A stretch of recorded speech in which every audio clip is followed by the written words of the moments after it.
Hello dear student, welcome back to my YouTube channel SK classes. आज हम अभ्यास 16 करेंगे जो कि विराम चिन्ह टॉपिक से है। देखते हैं पहले प्रश्न का उत्तर क्या होगा। निम्नलिखित विराम चिन्हों का नाम बताना है हमको, ठीक है। तो यहाँ पे कुछ चिन्ह यहाँ पे प्रश्न में दिए गए हैं। चलिए एक एक करके सबको पहचानते हैं। इसका उत्तर होगा, ये जो चिन्ह है ये अल्प विराम का चिन्ह है। ये जो है आपका संक्षेप चिन्ह है। ये जो है आपका अर्ध विराम चिन्ह है। ये आपका है विवरण चिन्ह। ये आपका है प्रश्नवाचक चिन्ह। ये है विस्मयादि बोधक। ये है उद्धरण चिन्ह और अंत में है पूर्ण विराम। आप इस प्रकार से उत्तर को लिख सकते हैं।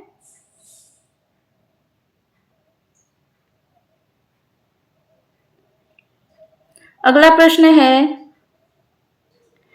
संक्षेप चिन्ह, प्रश्न सूचक चिन्ह, पूर्ण विराम और अल्प विराम का प्रयोग क्या है हमें समझकर लिखना है। उसका प्रयोग लिखना है, ठीक है, और एक एक उदाहरण भी देना है। उत्तर कुछ इस प्रकार से होगा। संक्षेप चिन्ह जो होता है ब्रैकेट में उस चिन्ह को भी लिखना है। किसी शब्द को संक्षेप रूप में लिखने के लिए हम संक्षेप चिन्ह का प्रयोग करते हैं, ठीक है। जैसे यहाँ पे उदाहरण है, श्रीमान लिखने के लिए हम श्री डॉट, जो हिंदी में क्या है डॉट, यानी कि संक्षेप चिन्ह। ये यहाँ पे श्रीमान को श्री और डॉट लगाकर हम इसको लिखते हैं, ठीक है। दूसरा है प्रश्न सूचक। जहां प्रश्न पूछा गया हो वहां पे हमें प्रश्न सूचक चिन्ह लगाना होता है।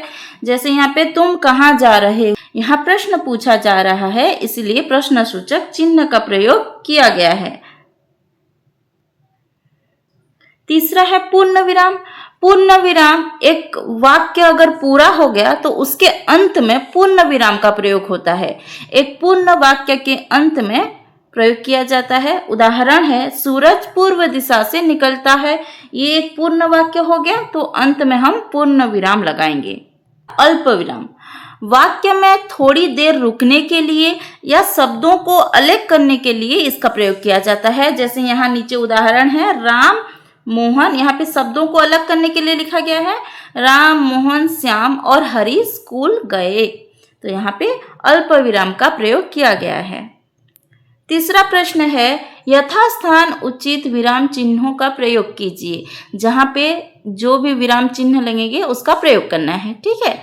तो पहला है यहाँ पे, कितना सुंदर दृश्य है। तो ये किस प्रकार का वाक्य है? विस्मयादि बोधक वाक्य है, तो यहाँ पे इसका चिन्ह लगेगा। उत्तर कुछ इस प्रकार से होगा, ठीक है।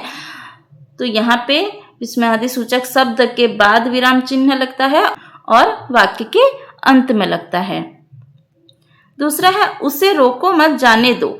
यहाँ पे रोकने और न जाने के अर्थ में प्रयोग किया गया है। तो क्या होगा, उसे रोको मत जाने, यहाँ पे रोकने के अर्थ में, ठीक है। तो यहाँ पे क्योंकि यहाँ पे किस अर्थ में हमको वाक्य बनाना है ये दिया गया है, इसी के अनुसार हमें विराम चिन्ह का प्रयोग करना होगा। तो रोकने के अर्थ में नहीं जाने देना है हमको, तो क्या होगा, उसे रोको, मतलब उसको रोको, मत जाने दो, यानी जाने नहीं दो। तो यहाँ पे इसीलिए यहाँ पे अल्प विराम का प्रयोग किया गया है, ठीक है। अगला है, तुम कहाँ रहते हो। देखो हमें वाक्य से ही पता चल रहा है कि इसमें प्रश्न पूछा जा रहा है, तुम कहाँ रहते हो। तो इसका उत्तर होगा, तुम कहाँ रहते हो, अंत में प्रश्न सूचक चिन्ह का प्रयोग होगा। राम श्याम मोहन और हरि कल मेला देखने गए थे। तो यहाँ पे देखो 3-4 नाम एक ही साथ लग गया है।